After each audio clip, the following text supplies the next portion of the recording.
বন্ধুরা, একবার গভীরভাবে শ্বাস নাও। এবার নিজেকে জিজ্ঞেস করো, আমার জীবন কি আমার নিয়ন্ত্রণে আছে? সকাল হয়, অ্যালার্ম বাজে, ঘুম ভাঙার আগেই হাতটা চলে যায় স্মার্টফোনটার দিকে। ইমেল, হোয়াটসঅ্যাপ, ইনস্টাগ্রাম দেখতে দেখতে কেটে যায় মূল্যবান আধ ঘন্টা।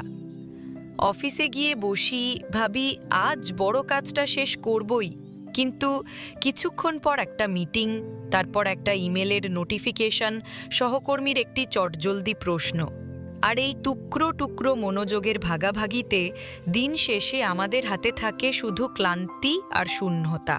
মনে হয় আমরা যেন এক অদৃশ্য দৌড়ের মধ্যে আছি।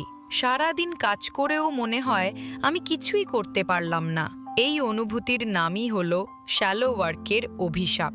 এটা শুধু তোমার সমস্যা নয়, আমারও। এটা আমাদের আধুনিক জীবনের মহামারী। এই মনোযোগের দুর্ভিক্ষ থেকে মুক্তি পাওয়ার পথ দেখিয়েছেন জর্জ টাউন ইউনিভার্সিটির অধ্যাপক ক্যাল নিউপোর্ট তার যুগান্তকারী বই deep work, rules for focused success in a distracted ওয়ার্ল্ডে। তিনি শুধু একটি বই লেখেননি, তিনি যেন আমাদের জীবনের হারানো ম্যানুয়াল ফিরিয়ে দিয়েছেন। চলো সেই গুপ্তধনের সন্ধান করি। দুই পৃথিবী ও সাফল্যের বিজ্ঞান, the detailed story. Cal Newport এই বইয়ে আমাদের মনোযোগের জগৎকে দুটো স্পষ্ট ভাগে ভাগ করেছেন। এটা শুধু কাজের ভাগ নয়, এটা যেন জীবনেরই দুটি দিক। প্রথম জগৎ, গভীর কাজের মঠ, the monastery of deep work. Deep work কি? নিউপোর্টের ভাষায় ডিপ ওয়ার্ক হলো একটি চিন্তাশীল কাজের প্রতি মনোযোগ দেওয়া, যাতে কোনো ধরনের বিভ্রান্তি না হয়। অর্থাৎ সম্পূর্ণ মনোযোগ সহকারে একটি কঠিন ও বুদ্ধিবৃত্তিক কাজের ওপর নিজেকে নিবেদন করা। ধরুন, আপনি একজন সফটওয়্যার ইঞ্জিনিয়ার যিনি এমন একটি জটিল অ্যালগরিদম লিখছেন যা আগে কেউ লেখেনি। অথবা আপনি একজন লেখক যিনি কোনো রকম বিভ্রান্তি ছাড়া একটানা 3 ঘন্টা ধরে একটি অধ্যায় লিখছেন। এই কাজগুলো করতে মস্তিষ্কের গভীরে যেতে হয়। এই মনোযোগই হলো আজকের প্রতিযোগিতামূলক বাজারে দুটি জিনিস নিশ্চিত করে। এক, তাড়াতাড়ি শেখার ক্ষমতা। যখন আপনি গভীর মনোযোগ দেন, তখন আপনার মস্তিষ্ক দ্রুত ও কার্যকরভাবে নতুন তথ্যকে আত্মস্থ করে। 2, সেরা আউটপুট। যে কাজটি করতে মনোযোগ লাগে, সেই কাজটি সমাজে সবচেয়ে বেশি মূল্যবান ও সহজে অনুকরণ করা যায় না। গভীর কাজ হলো অর্থনীতির সোনার ডিম, যা বিরল কিন্তু যার মূল্য আকাশ ছোঁয়া। এই দক্ষতা আপনাকে এলিট, সেরা শ্রেণীর কাজে যুক্ত করবে, যেখানে কেবল ব্যস্ত থাকার কোনো মূল্য নেই, মূল্য আছে সৃষ্টি করার। দ্বিতীয় জগৎ, অগভীর কাজের সমুদ্র সৈকত, the beach of shallow work. আর অগভীর কাজ, এ হলো সেই সব সহজলভ্য কাজ যা করতে বিশেষ মনোযোগ বা দক্ষতার প্রয়োজন হয় না। ইমেলের উত্তর দেওয়া, চটজলদি মেসেজের রিপ্লাই দেওয়া, সোশ্যাল মিডিয়া ম্যানেজ করা, এগুলো হলো অগভীর কাজ। এই কাজগুলো আমাদের একটা মিথ্যা উৎপাদনশীলতার, ফলস প্রোডাক্টিভিটি অনুভূতি দেয়। আমরা অনুভব করি আমি খুব ব্যস্ত, আমি অনেক কিছু সামলাচ্ছি, কিন্তু দিন শেষে এই কাজগুলো আপনার কেরিয়ার বা জীবনে কোনো গভীর পরিবর্তন আনে না।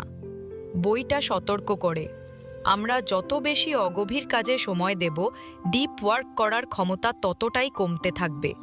আমরা যেন মনোযোগের পেশিগুলো ব্যবহার না করার ফলে সেগুলো শুকিয়ে ফেলছি। 3, ডিপ ওয়ার্কের 4টি মন্ত্র, মনোযোগকে বশ করার কৌশল, দ্য প্র্যাকটিক্যাল রুলস। নিউপোর্ট শুধু সমস্যা দেখাননি, তিনি সমাধানও দিয়েছেন। এই 4টি মন্ত্র যেন আমাদের জীবনের গতিপথ পাল্টে দিতে পারে। 1, কাজ করার নিজস্ব দর্শন তৈরি করো, choose your deep philosophy. Deep ওয়ার্ককে দৈনন্দিন রুটিনের অংশ করতে হবে। এর 4টি মডেল আছে। বিচ্ছেদবাদী, মনাস্টিক, জীবনের সমস্ত অগভীর কাজ প্রায় বন্ধ করে দিয়ে একান্তে সৃজনে মগ্ন থাকা, যেমন বিখ্যাত লেখক। বাই মডেল, বছরের বড় অংশ অগভীর কাজে যুক্ত থাকা, কিন্তু নির্দিষ্ট কিছু দিনে বা সপ্তাহে নিজেকে সম্পূর্ণ বিচ্ছিন্ন করে ডিপ ওয়ার্ক করা, যেমন অধ্যাপক বা গবেষক। রিদমিক, প্রতিদিন একটা নির্দিষ্ট সময়, যেমন সকাল 6টা থেকে 8টা, ডিপ ওয়ার্কের জন্য আলাদা করে রাখা। সাংবাদিক সুলভ, জার্নালিস্টিক, দিনের যে কোনো ফাঁকা সময়ে ছোট ছোট ব্লক 30 থেকে 60 মিনিটের খুঁজে নিয়ে হঠাৎ করে ডিপ ওয়ার্ক শুরু করে দেওয়া। তোমার ব্যক্তিত্ব ও কাজের ধরনের সঙ্গে মিলিয়ে একটি মডেল বেছে নাও এবং সেটাতে কঠোর থাকো। 2. বোর্ড হওয়াকে কাজে লাগাও। আমাদের মনোযোগ নষ্ট হওয়ার অন্যতম কারণ হলো সামান্যতম একঘেয়েমি সহ্য করতে না পারা। একটু ফাঁকা সময় পেলেই বা কাজ কঠিন হলেই আমরা ফোন ধরি। নিউপোর্ট বলেন এটা মস্তিষ্কের একটা দুর্বলতা। এই দুর্বলতাকে কাটাতে হবে। কিভাবে? ইমেলের রিপ্লাইয়ের জন্য একটি নির্দিষ্ট সময় ঠিক করো। সকালে কাজে বসেই ইমেল চেক করো না। যখন কফি বানাতে যাচ্ছ বা হেঁটে কোথাও যাচ্ছ, তখন ফোন পকেটে রাখো। তোমার মস্তিষ্ককে একটু বোর্ড হতে দাও, সেটাকে চিন্তা করার সুযোগ দাও। এতে আপনার মনোযোগের পেশি শক্তিশালী হবে। 3. সোশ্যাল মিডিয়াকে দাস বানাও, দাস হয়ও না। Drain the shallowness. Social media তোমার বন্ধু হতে পারে, কিন্তু এটিকে তোমার কাজের জীবনকে পরিচালনা করতে দিও না। নিউপোর্ট বলেন যে কোনো প্রযুক্তি তখনই ব্যবহার করো যখন এর ব্যবহার থেকে প্রাপ্ত সুবিধা এর থেকে সৃষ্ট ক্ষতির চেয়ে বেশি। কোন সোশ্যাল মিডিয়াগুলো তোমার কেরিয়ারে সত্যিই গুরুত্বপূর্ণ? শুধু সেগুলো রাখো, বাকিগুলোর নোটিফিকেশন বন্ধ করো। একটি 30 দিনের পরীক্ষা নাও। 30 দিনের জন্য একটি সোশ্যাল মিডিয়া প্ল্যাটফর্ম থেকে দূরে থাকো। যদি এই সময়ে তোমার জীবনে কোনো নেতিবাচক প্রভাব না পড়ে, তবে ধরে নাও ওটা তোমার প্রয়োজন নেই। 4. অগভীর কাজের সময়কে বেঁধে দাও। Be lazy intentionally. বিশ্রাম, রেস্ট, হলো গভীর কাজের একটি অবিচ্ছেদ্য অংশ। আমরা মনে করি যত বেশি সময় ল্যাপটপের সামনে থাকব তত সফল হব। এটা ভুল ধারণা। ডিপ ওয়ার্ক করতে মস্তিষ্কের প্রচুর শক্তি খরচ হয়, তাই এটিকে পর্যাপ্ত বিশ্রাম দিতে হবে। সন্ধ্যার পর কাজ বন্ধ করে পরিবার বা শখের জন্য সময় দাও। যখন কাজ করবে তখন সর্বোচ্চ মনোযোগ দাও। যখন বিশ্রাম নেবে তখন মনোযোগ দিয়ে বিশ্রাম নাও। বিশ্রাম হলো উৎপাদনশীলতার শত্রু নয়, এটি হলো বন্ধু।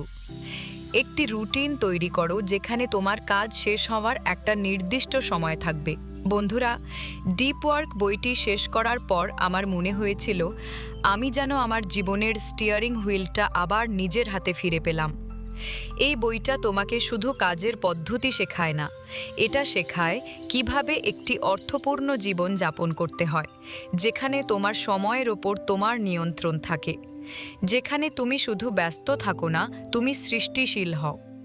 আজ থেকে প্রতিজ্ঞা করো তোমার মনোযোগের মহামূল্যকে আর বিনামূল্যে বিলিয়ে দেবে না। প্রতিদিন মাত্র 90 মিনিটের জন্য সমস্ত কিছু থেকে বিচ্ছিন্ন হয়ে বসো। দেখবে তুমি যা এক সপ্তাহে করতে তা হয়তো 2 দিনেই শেষ করে ফেলেছ। যদি তোমার মনে হয় এই গল্পটা তোমার জীবনের সঙ্গে মিলে গেছে, তবে আমাদের চ্যানেলটিকে সাবস্ক্রাইব করো। আমরা বিশ্বাস করি সেরা জীবনযাপন করতে হলে সেরা বইগুলো পড়তে হয়। এই বইটি যদি তোমার জীবনে কোনো পরিবর্তন আনতে পারে, তাহলে কমেন্টে এসে অবশ্যই জানিও। তোমার গভীর কাজ সফল হোক। পরের ভিডিওতে দেখা হবে।